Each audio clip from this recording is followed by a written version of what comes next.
When Meghan Markle got her big Netflix deal, it was supposed to be a huge moment. It was meant to be a super cool partnership.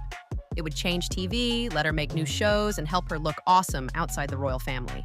But what started as a big Hollywood jump is now turning into a giant mess that Netflix didn't expect at all. Behind the scenes, the big bosses are freaking out.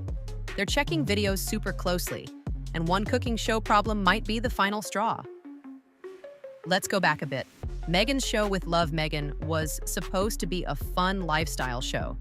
Think happy vibes, health, and good feelings. But things got weird when the people making it saw stuff in her videos that looked way too familiar. The big issue?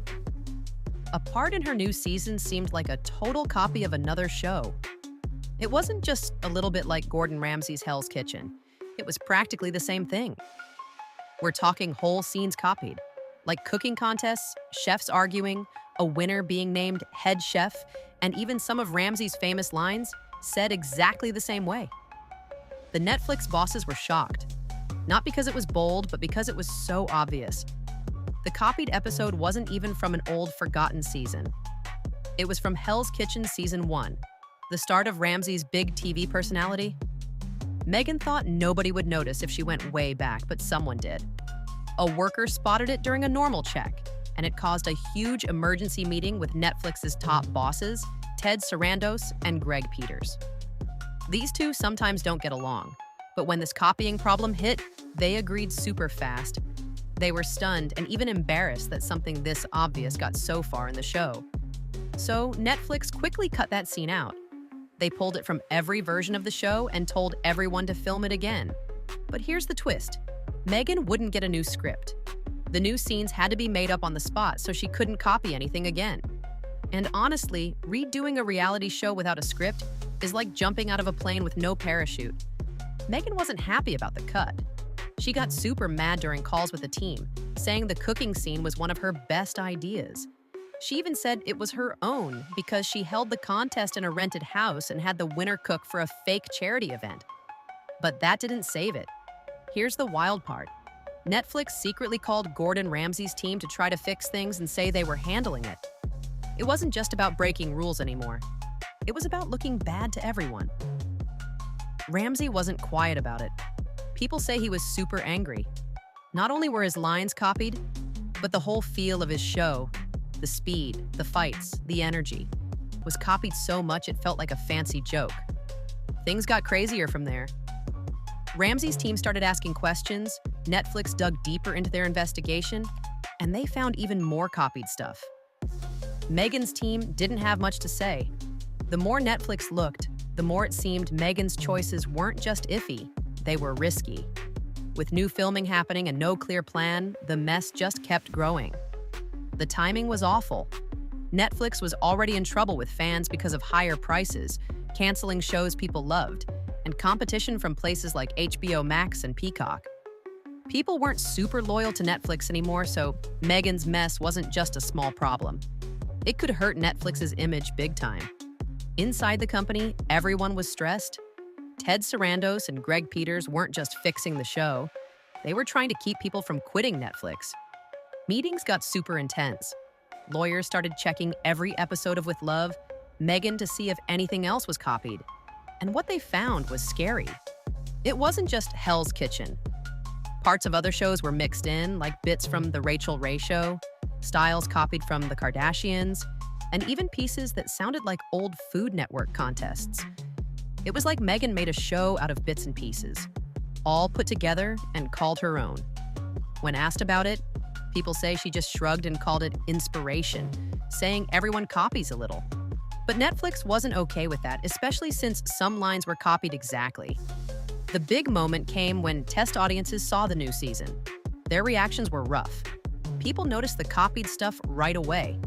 Some even joked that Meghan watched Food Network all day and just hit record. But seriously, Netflix cared because people didn't just dislike the show. They felt tricked by it. Meghan, though, didn't back down. She wouldn't admit she did anything wrong.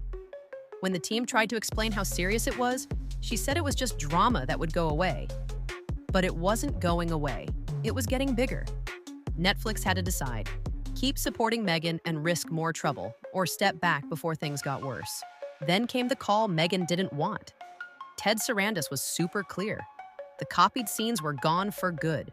No deals, no softer versions, and definitely no airing anything like Ramsey's show.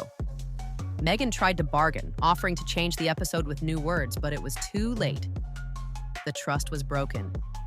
What made it messier was that Meghan still had some control over parts of the show. She could say no to some changes, pick what went in, and decide how the show looked, at least on paper. But after the copying problem, her power was more like pretend. The bosses quietly took away her control, gave jobs to new people, and brought in extra producers to handle the new filming. The new plan: keep Meghan on camera, but don't let her make big decisions. Let her make stuff up if needed, but with strict rules and lots of watching. Every shoot now had lawyers watching. Every script change was checked for copying, and every second of video was looked at twice before it could go out to the public. It was a huge effort to fix the mess. A show all about Meghan Markle was now held together by rules and worry. What was supposed to be a fancy project turned into a big warning story, and the next few weeks would show if Netflix could save anything from the mess. The bosses weren't the only ones watching. People who own Netflix stock started asking questions. Meghan's deal cost a lot of money, and now her show was causing legal and creative problems. Investors wanted to know what was going on. Some inside papers showed people were starting to regret it. The partnership they once loved was being looked at again. Contracts were checked, future deals were questioned, and someone said the chance of another season was almost zero. Meghan wasn't giving up, though. She always said she shakes things up, challenges old ways, and makes new rules.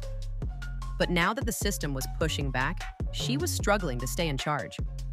Reports said she wanted to see every video every day, tried to control edits, and kept calling urgent meetings that almost nobody came to. It was clear things had changed. Meghan wasn't running the show anymore. She was just trying to keep up. The new filming? A total mess. Without a real script, actors had to follow Meghan's ideas. That meant hours of random wandering videos with no real point. Editors said it was like building a house out of clouds. Some scenes had to be cut completely because they didn't make sense. Others were only saved by editing tricks, putting random moments together to make it seem like a real story. Things got even worse. The crew was super unhappy. Some workers quit, and background actors stopped showing up. Meghan, who was once seen as a star with a big goal, was now whispered about as the reason for all of the trouble. Some said she acted like everything was fine. Others said she was super worried, thinking people were working against her. Either way, she wasn't inspiring the team anymore. She was tiring them out. Behind the scenes, Netflix was planning a quiet way out. One idea was to release the new season quietly and let it fade away. Another, bigger idea was to pull the whole show, call it a short project, and move on. The only problem? People might get mad. Canceling Meghan's show could cause a big fuss, with news stories, upset fans, or even legal fights. So the bosses chose a slower plan. No big ads, no new posters, and let the show quietly disappear. But the damage was still there. The copying scandal hit entertainment news, and people on TikTok were comparing Meghan's videos to the original shows, getting millions of views. Gordon Ramsay's name was trending online, with fans begging him to say something. He didn't speak out directly, but people close to him said he was really mad. And trust me, you don't want Gordon Ramsay mad at you, in the kitchen or in the news. By now, Meghan's close team had gotten super small. A few loyal helpers stayed, but lots of others started stepping away. Opportunities that used to come easy, like guest spots, brand deals, or new shows, were quietly going away. Phone calls weren't answered. Meetings got canceled. The silence was super loud. In the end, with love, Meghan wasn't about fame, media, or even being creative. It was about what happens when someone has too much power, when being original doesn't matter, and when the people who support you decide you're more trouble than you're worth. Netflix will keep going. The TV world will move on. But for Meghan, the mark from this show might stay with her a lot longer than she ever thought.